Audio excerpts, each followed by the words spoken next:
Okay.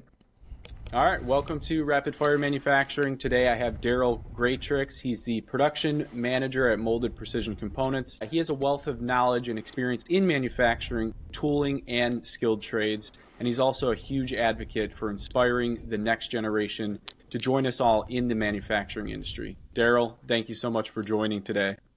Thank you for having me, David. So I want to start off with, as the production manager, what's one thing that you try to focus on that keeps things running smoothly each day? Well, it's, whether it's the tool room, production, or almost any other job, the big thing is always communication, right? And we know, especially in our industry, things are changing so quickly every day.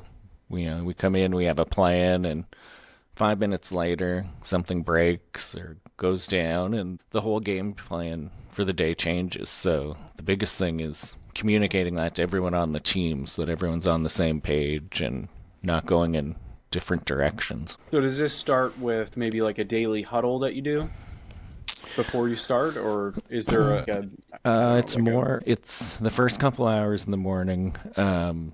Yeah, we've got a game plan for our mold changes because we do have close to 50 different molded plastic injection machines in 2 locations. So yeah, we have a plan for what's going to change over that day. We're also recording any downtime, figuring out who's going to look after those things in the morning, and then at 9:30 we have a larger online meeting that's kind of a regroup to review all the information we've collected that morning and kind of assign individuals who are gonna look after them. We also have a list of any bigger systemic issues that may have come up that we need to address. And yeah, we make sure there's a name assigned to all those issues. We can follow up to make sure those things don't get forgotten about. Okay, so Yeah. you have some sort of method where you're regrouping and assigning stuff based on how the day is going. Yeah. So you'll identify, hey, within the first couple hours, here's some things we need to address right away. Yeah.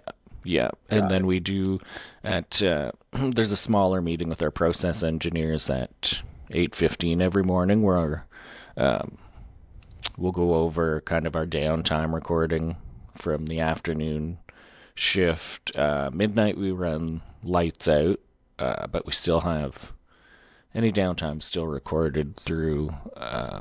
We have an ALS system.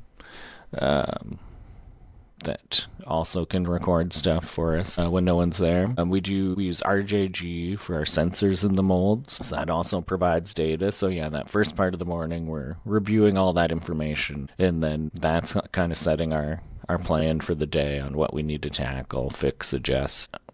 Oh, very nice. Now, I see a lot of your posts have to do with the skilled trades. So I know Andrew Brown's doing that where we're at, and I know we're probably all aligned. We're trying to bring trades back into North America. Yeah. So what's the best way that you found to get young people excited about the skilled trades?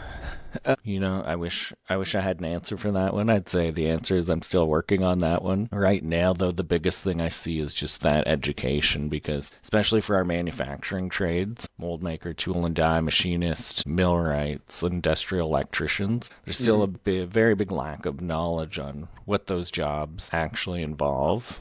And not even, you could go even deeper, even that a lot of people don't know those jobs exist. So the big thing right now is trying to spread the word on those jobs, educating the next generation that, not only what these jobs are to start with, and then letting them know that there's huge potential in their future in these jobs. Not only that they can be rewarding careers, there's lots of room for advancement, but yeah, just in it, like there are going to be lots of jobs because there's so many people retiring over the next 10 years.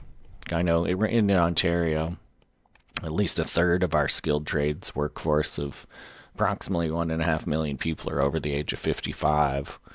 So we know over the next 10 years, those people are going to be retiring and we need to replace them all.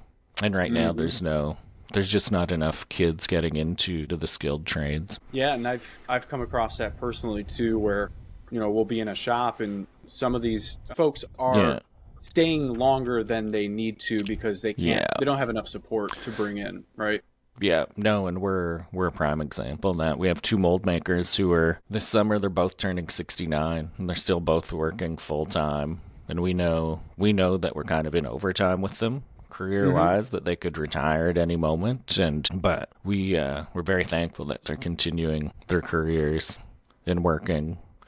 Or else, yeah, we'd be struggling to find replacements. Oh, absolutely. Yeah. Now, you talked about the education aspect, because I definitely believe in that. I don't remember learning about anything manufacturing related in high school, and who knows where, if I would have went that route. If I did learn, maybe I would have ignored it, but Yeah. I definitely didn't. Yeah. So how can we start educating the younger generation?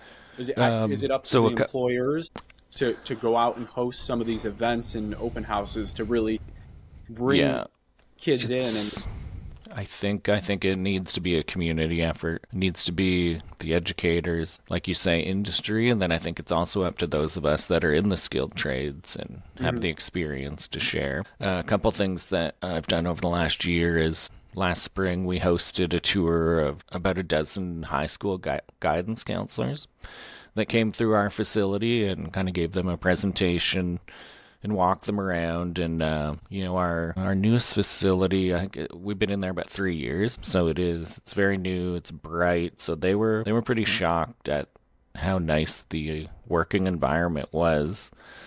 Because they're all the people in the education system come through the university system in Canada, and they just have no idea about the trades or what's involved. They just have what they see on movies and stuff, where manufacturing or factories are these dark, dingy places, almost scary to work in, and that's, for the most part, that's just not reality anymore. Another thing I did in December for the first time is in Ontario we have a grade 10 careers course where they're going over resume writing, cover letter writing, that kind of stuff, making the students aware of all the different jobs and kind of giving them some background. And right now, the teachers are supposed to cover something about the skilled trades, but they're not really given any curriculum to do that properly. So I went to a high school, and it's a similar presentation that I had put together for the guidance counselors. I'd modified that, added some information, and went over that with 4 different classes just to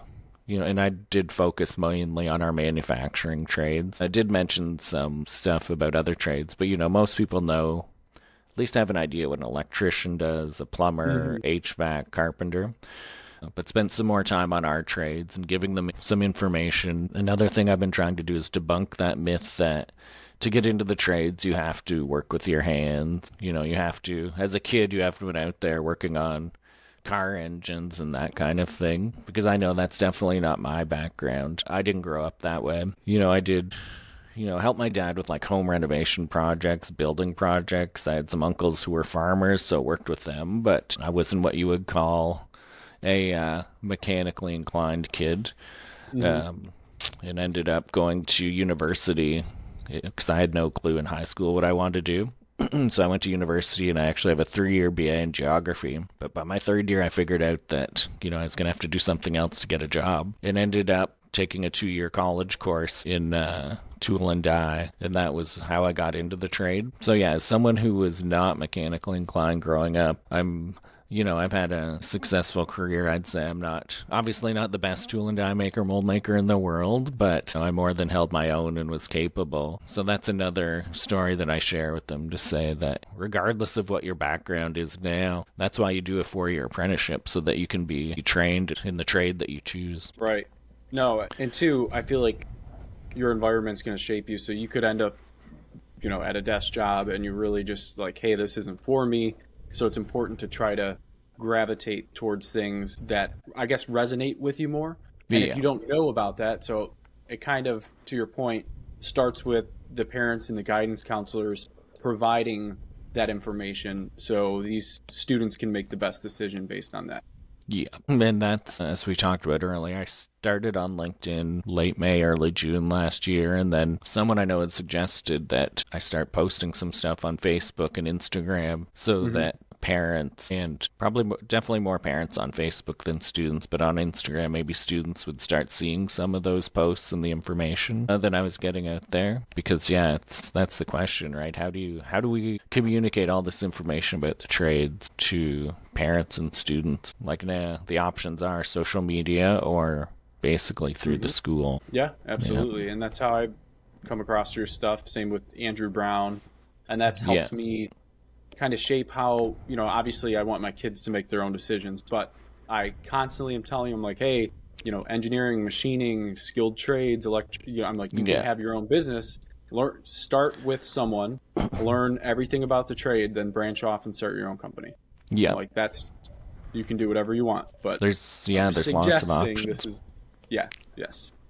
Yeah. And that's, everyone is going to have their own path. I've got, as we talked about earlier, I've got 4 kids.